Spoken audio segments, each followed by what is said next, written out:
नमस्कार. मी विशाल जगदीश धामणसकर. माझा एक अनुभव असा आहे की काही दिवसांपूर्वी म्हणजे एक 2 ते 3 दिवसापूर्वी माझा गाडीचा जो प्रॉब्लेम होता तो दाखवण्यासाठी म्हणून मी गॅरेजमध्ये गेलो आणि गॅरेजमध्ये ॲक्च्युअल वेळ झाल्यामुळे तिकडे कोणी स्टाफ नव्हता. स्टाफ नसल्यामुळे तिथे एकच माणूस होता जो मला तिथे हेल्प करणारा होता. तर तो मला म्हटला की सर गाडी असताना होणार, तुम्हाला गाडी सोडावी लागेल. तर मी म्हटलं गाडी मी आता सोडू शकत नाही, तू एक काम कर, माझं घर इथून जवळ आहे, तर तू मला माझ्या गाडीने मला घरी सोड आणि तू येताना गाडी माझी परत घरी घेऊन ये. तर माझा मोबाईल आधीच त्या गाडीमध्ये होता आणि गाडीमध्ये असल्यामुळे तो मोबाईल तिथे साईडला असल्यामुळे तो मला पटकन समजला नाही. गॅरेजमध्ये जो मुलगा होता तो मला घेऊन आला माझ्या घरी, त्याने सोडलं मला. घरी सोडल्याच्या नंतर मी त्याला म्हटलं की ठीक आहे गाडी घेऊन जा, आणि तो मोबाईलही तसाच नकळत निघून गेला गाडीबरोबरच. स्कूटर होती माझी. तर त्याच्यानंतर मी माझ्या लिफ्टजवळ पोचलो आणि मला माझ्या मोबाईलची अशी जाणीव झाली की माझा मोबाईल माझ्याकडे नाही आहे. म्हणून मी तो मोबाईल आता शोधू कसा. तर मी काय केलं, माझ्याच बिल्डिंगमधले माझे रहिवासी होते, त्यांच्याकडनं मी हेल्प घेतली आणि त्यांना म्हटलं की मला तुमची गाडी द्या. आणि ती गाडी मी त्यांच्याकडे मागितली, पण त्यांच्याकडे त्यांच्या स्कूटरची चावी नव्हती. तर ते मला म्हटले की विशाल जी आप मेरा बडा गाडी आहे वो लेके जाइए. त्यांचं नाव श्यामभाई. तर त्यांच्यासाठी स्पेशल थँक्यू की त्यावेळेला त्यांनी मला ती मदत केली आणि त्यांची गाडी मला त्यांनी दिली.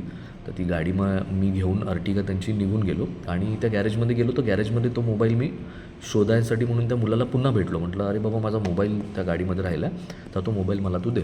तर तो मला म्हटलं की सर जी गाडी में मोबाईल तो नहीं है, आपकी गाडी में एक बार चेक कर लो. तो गाडीमध्ये चेक केला तर तो मोबाईल गाडीमध्ये सुद्धा नव्हता.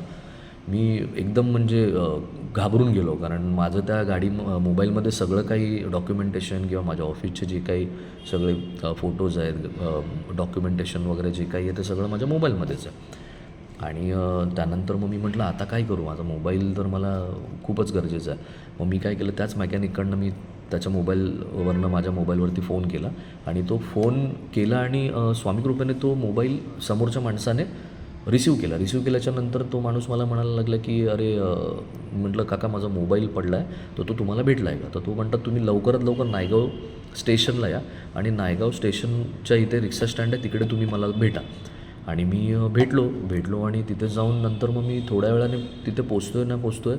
तिथे गेल्यानंतर मी कॉल करतो माझ्या मोबाईलवरती, पण तो मोबाईल लागत नाही आहे. मी एकदम म्हणजे नर्वस झालो. म्हणजे माझी आशाच पूर्ण मावळली की माझा मोबाईल आता मिळणं कठीण आहे. तर मी तिथे जवळच एक असं मंदिर होतं साईबाबांचं. तर त्या मंदिरामध्ये मी गेलो आणि म्हटलं की असं का, म्हणजे की म्हणजे मला ज्या वेळेला अडचणी येतात त्या अडचणीमध्ये वाढ का होते. तर त्यानंतर मी असं जस्ट म्हणजे बोलतो आहे आणि तेवढंच मागून मला असं एक म्हणतात ना की एक आशेचं किरण आपलं जसं जागं होतं, तर तसं माझं म्हणजे मी मागे बघतो आणि म्हणतो भाऊ तुमचा मोबाईल आहे का, तुम्हीच मोबाईल शोधताय का. असं म्हणजे एवढ्या म्हणजे हजारोनी म्हणजे म्हणतात ना संख्येने तिथे लोकं ये जा करणारी असतात. त्याच एवढ्या याच्यामध्ये त्या माणसांनी मला ओळखलं. त्या काकांचं नाव होतं बाबू काका. तिथे त्यांना बाबू काका म्हणून रिक्षा स्टँडवरती ओळखतात. तर मी त्यांना म्हणजे त्यावेळेला काही म्हणजे निशब्दच झालो की म्हणजे म्हणतात ना की मी त्यांना म्हटलं काका थँक्यू एवढं बोललो, तुमचा मला जीपे नंबर द्या, मी तुम्हाला जीपे करतो. ते मला म्हणाले की स्वामी कृपेने मला काही नको आहे, स्वामी कृपेने माझ्याकडे सगळं काही आहे, मला एक स्वामींनी तुझी म्हणतात ना मदत करण्यासाठी म्हणून मला कदाचित पाठवलं, म्हणून तुझी मी मदत करू शकलो. आणि श्री स्वामी समर्थ बोलून ते निघून गेले. म्हणजे एक असं असतं ना की जे आपलं मेहनतीचं आहे ते आपल्याला मिळतंच.